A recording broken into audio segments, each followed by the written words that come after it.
Welcome back, and this week we are going to work on the rear of the driver's side, that wheel well that we need to fix up. So let's get this car spun around so that we can work on that.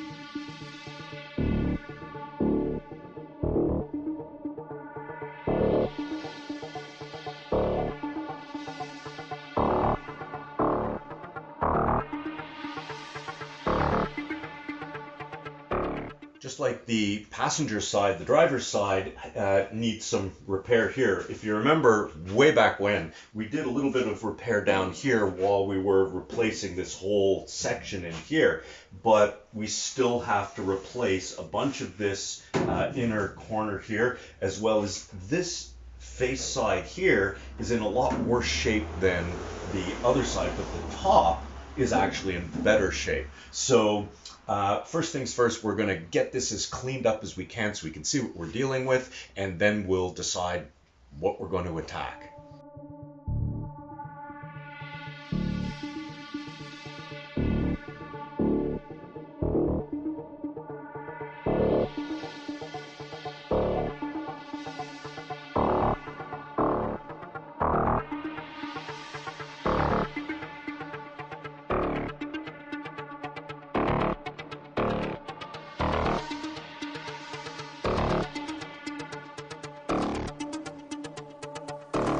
Okay, so now that we've got rid of all the dry undercoating, it came off fairly easy, as you can see. Just using a regular wood scraper, you're able just to scrape it clean.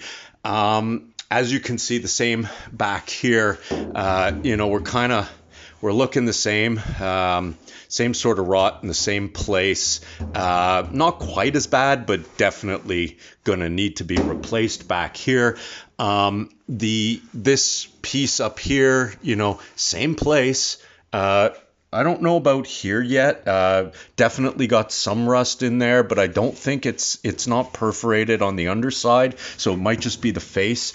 Might be able to get away with just replacing this back piece behind it, like we did last time. As I said before, the top of this is actually fairly good, but the face is not. So again, we're going to have to replace those. Now, down the front here, you can see, if you remember from way back when, all the way up to here is needing to be completely replaced. And what I'm going to do is I'm going to replace this as a single piece. So what we're going to do is, first things first is, or second things second, since first things was getting the rubberized undercoating off, I'm going to grab that flap wheel, grinder wheel that I've got, and I'm going to clear away all this rust here, get rid of a bunch of the paint to see where there's good metal. There's places like this where, it's rusted, and sure, the metal looks good right here, but it's so thin that you kind of want to go quite a bit further back and also give yourself a bit more material to play with. When you try to weld something that's really tiny, there's more likelihood of it warping. So, if I can give myself, 2 inches worth of material here, I'm going to find that it'll be easier to do. So let's get that grinder wheel and get rid of all this rust here.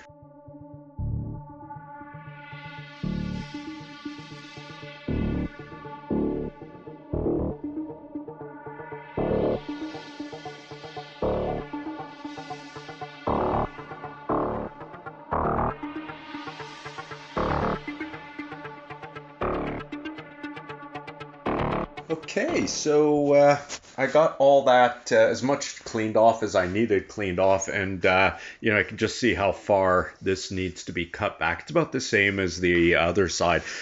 This side, there is actually a little bit of a piece here that needs to be replaced, so I'll just be cutting around that. This here looks like it's pretty solid still, so I'm not going to bother that. I'll just put some rust inhibitor on. And I'll have to replace this whole front face. Now, as far as this goes here, this is about the same as the other side. It's actually a bit better, but I'm still going to cut down here and probably into this piece here, whereas the other one I kept the little bottom piece here.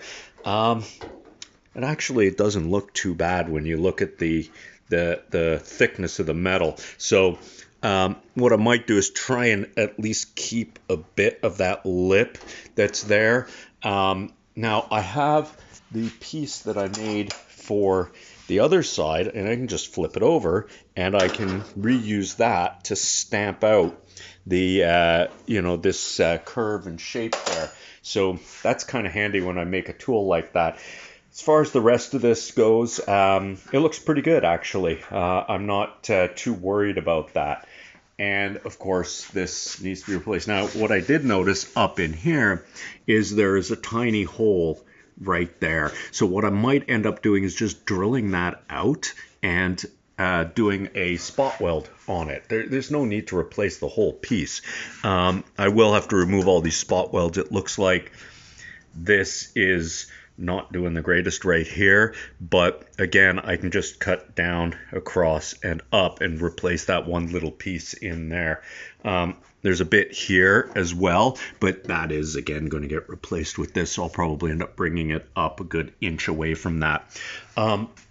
So next on the list, I think, is going to be actually replacing this curved piece here. I think I'd like to tackle that one first. So what I'm going to do is I have a shrinker stretcher now, which makes it easy.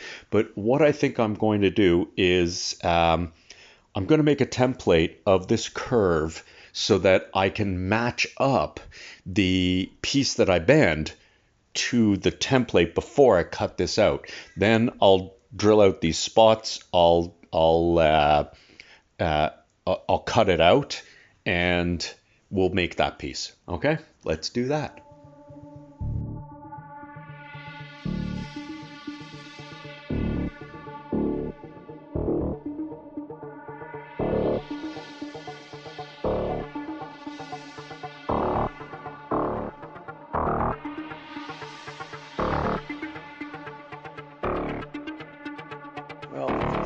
The backside of this piece here, this needs to be replaced. I'd already cut it down at the bottom here. So what I'm going to do is I'm going to cut a 1/2 inch piece that's straight, and I'm going to give it a bend, and we're going to end up replacing that as well. I don't want to dig too far into this up in here, but we may have to. Okay, so I actually cut a piece that was 3/4 of an inch here, and just sprayed some die chem on here so that I can scribe where I want to cut. So I've left it a little bit long up here and a tiny bit at the bottom, but that's okay, because the bottom I'm going to leave where it is. The top I will trim to fit. So let's scribe that and give it a cut.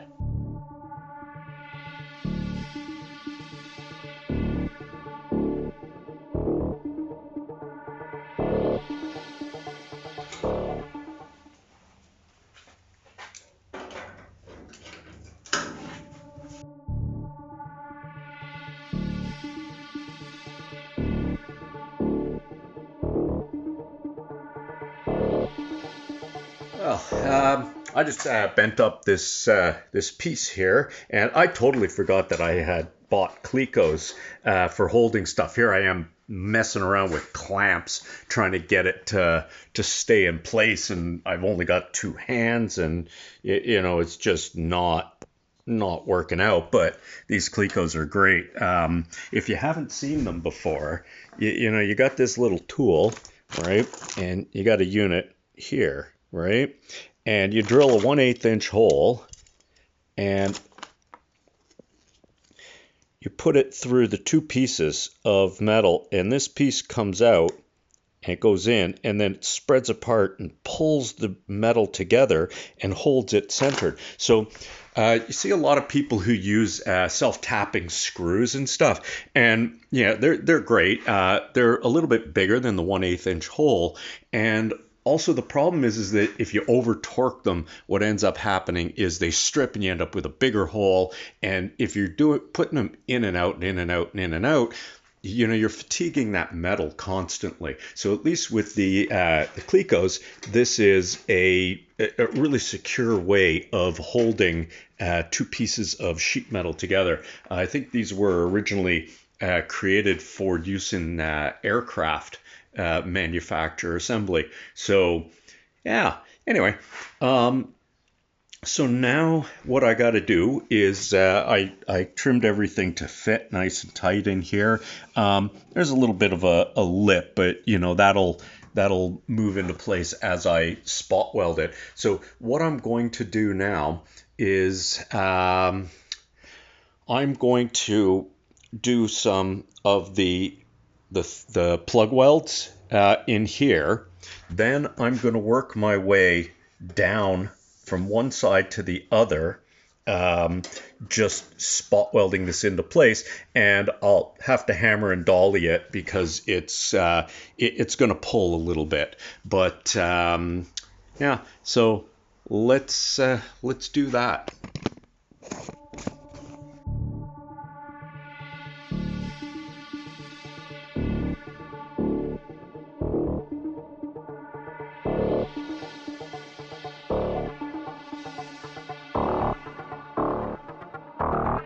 Well, as you can see, there's gaps, and I've just spot welded it all the way around. I cleaned up the face as good as I could. It's good.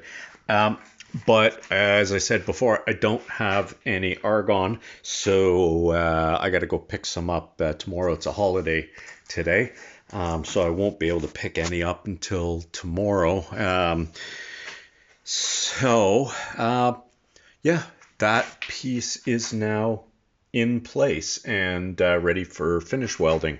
So next on this is I'm thinking this little hole up here. I think what I'm going to do is drill it out and see if I can't fill it. What I'll do is I'll put a piece of copper behind it, and that should help me to fill it in better. So let's do that.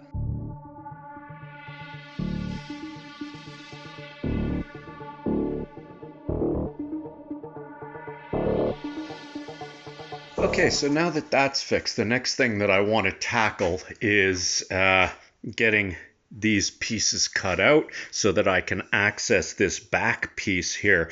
It looks like I'm going to have to cut it back behind here, and I've put a dashed line just to remind me not to cut it out there. And then I'm going to cut along this seam here so that all I have to do is bend a 90 degree, and that's nice material there. So it's somewhat like what I did on the other side, as you can see over there. Let me zoom in. There we go. Oh, I got to clean that up. But anyway, going backwards. So yeah, let's at least get that all cut out now and go from there.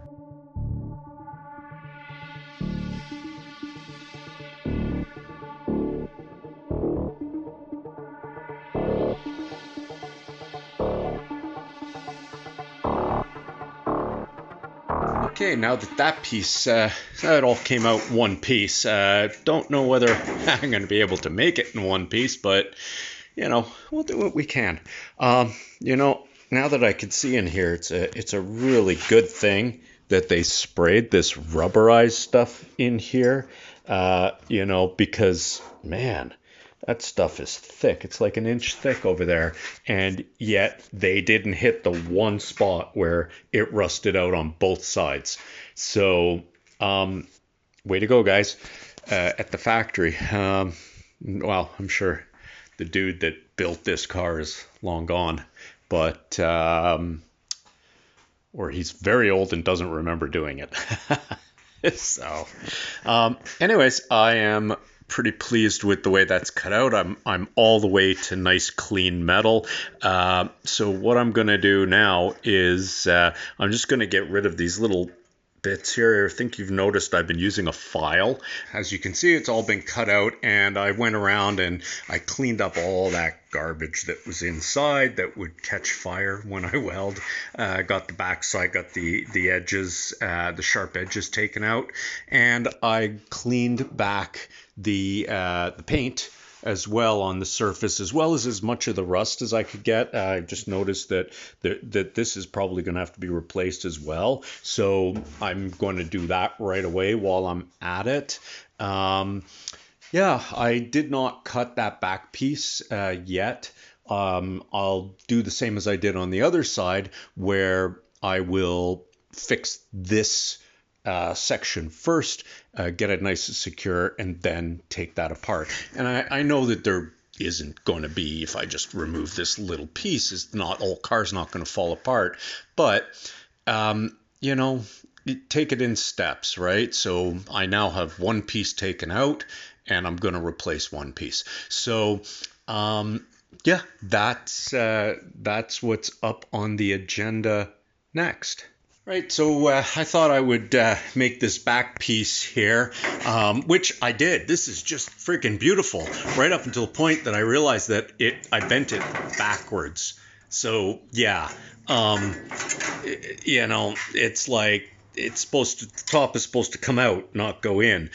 So this is bent backwards, and now I've got to fix it.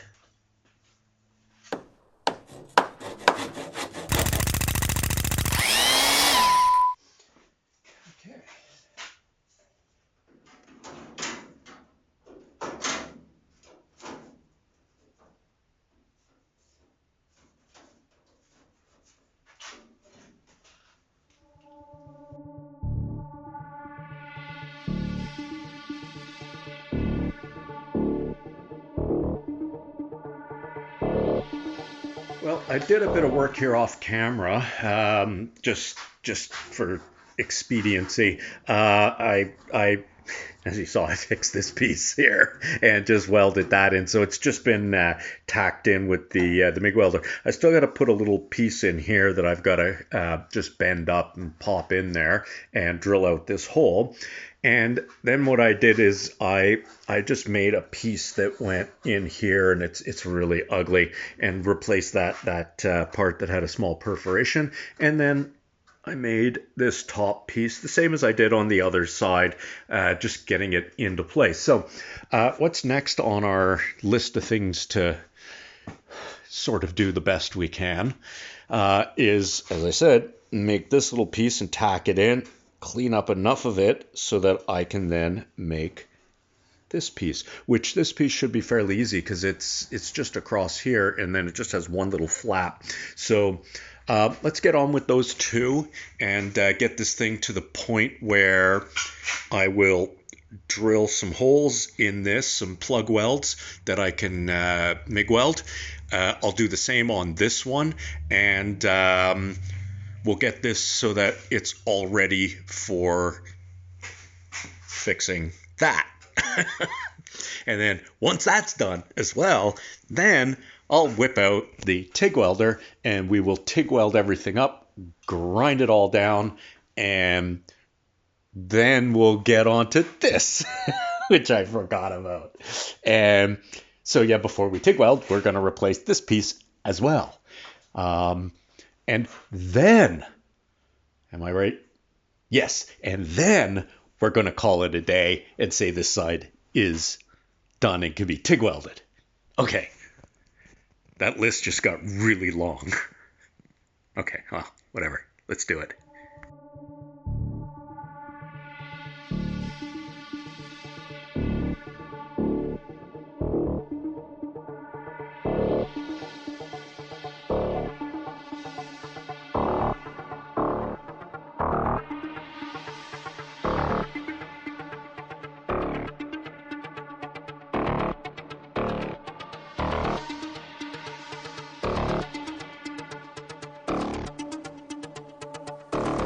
Okay, so we put the that little piece in there, and that looks pretty good.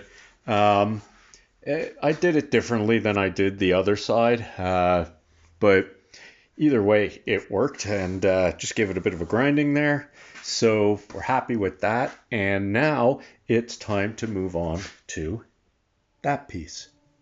So after cutting it out, I just use a paper template and a pair of tin snips to make this piece up. I'm using a little magnet reacher thing to hold it in place so it doesn't fall in. And then I just tack weld it into place because, as you know, I'm going to TIG weld everything clean later. I decided to go on and cut this back piece out again from this side anyways, same as the other side, just cleaning it up with a little rotary. And I'm using the same aluminum or stainless steel templates that I made forming, and I'm just hammering it around to, using a punch and chisels, rounded chisels to make it the right shape. And just giving it a bend over. There's a lot of forming going on here and fitting it into place, but it turned out pretty good actually. I might do a slower version of it at some point if anyone's interested. Yeah, so before I get too far into this, I had to take this this out. This piece was this sandwich. So this panel here is sandwiched between this back panel that has a part that comes this way and this inner sill that has this piece right here. So I need to remove this. I was hoping that it was going to be an okay shape, but it's, as you can see, it is paper thin and there's just nothing left. So I'm going to trim it across the top here and just extend the end of my part to go all the way to the end there. So that'll just replace this whole corner here. Having this sort of rust piece that's sandwiched between, two parts that were still in half decent shape, especially on the inside, was just not a good idea. The likelihood is now that I've turned this into Swiss cheese, that I'll probably cut it along here and add another piece. The top part's not as bad, but again, I may just give it a slice there, add another piece on top, just weld the crap out of it, and, grinding will make it look awesome. So let's remove this piece out of the center so that this is sandwiched, and we'll go from there.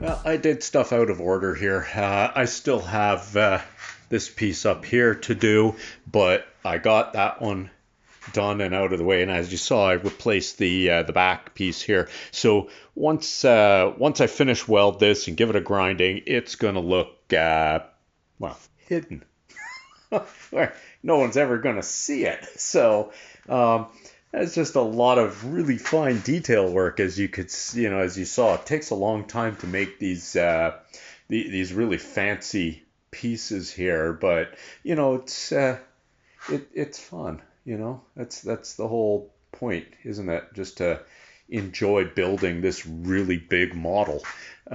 So anyway, there's a lot of finish welding to do back here, but the last thing I need to do is make this piece here, which is going to be next up. Okay, so what I've done is I've made this piece up and I've drilled a couple holes for plug welds and matched the holes for the fender. I noticed that I missed putting a piece in here, so I'm just going to cut and do a couple plug welds on that so I can weld everything at the same time. When I weld this piece in, what I'm going to do is I'm going to tack in the top first, because it's kind of it's the most important part, right? If I get that nice and this is sitting a little wonky like this, I can bend it into place. But I want that top nice and smooth. So anyways, that's what I'm going to do, and I'll have to do something about this hole for the fender, but we'll work on that in a little bit.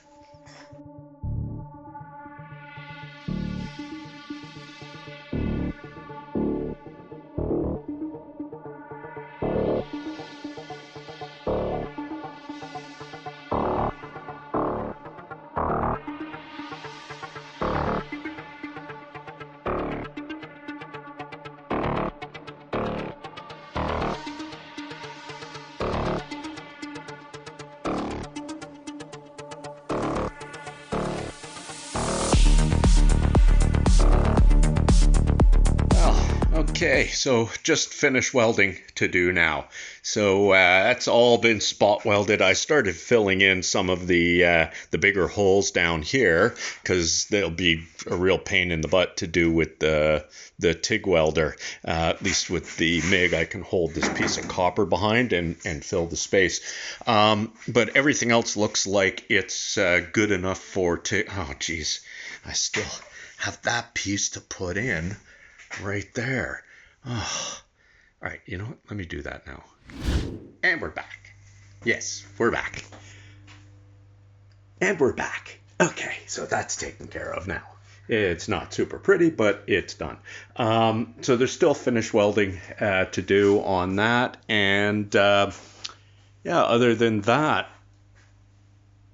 finished welding, I'd call this happy. There's still pitting and surface rust and stuff here. I'm gonna spray on some this rust converter stuff, and then I'm going to rubberize undercoat the crap out of this whole area here. Anywhere that is inaccessible or is up underneath inside the fender or what have you is gonna get just the crap rubberized out of it, because I'm just, that's what I'm doing. So anyway, that's where I'm at now, and all that's left now is finish welding. So let's do a lot of TIG welding.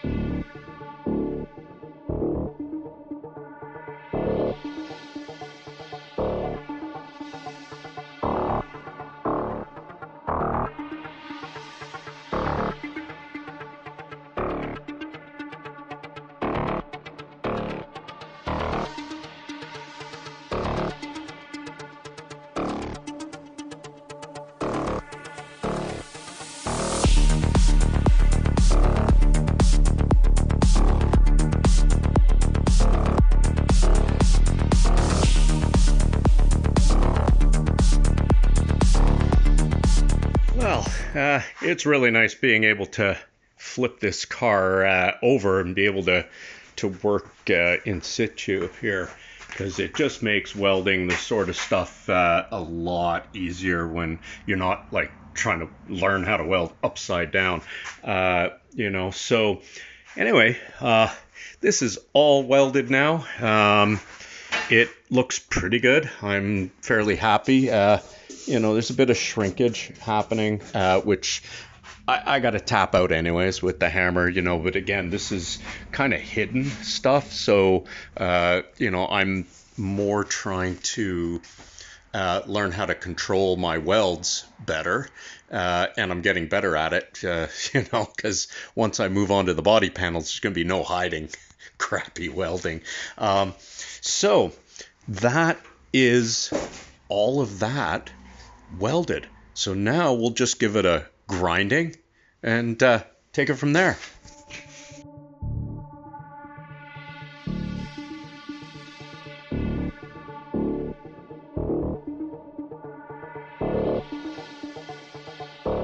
Woohoo! That's done.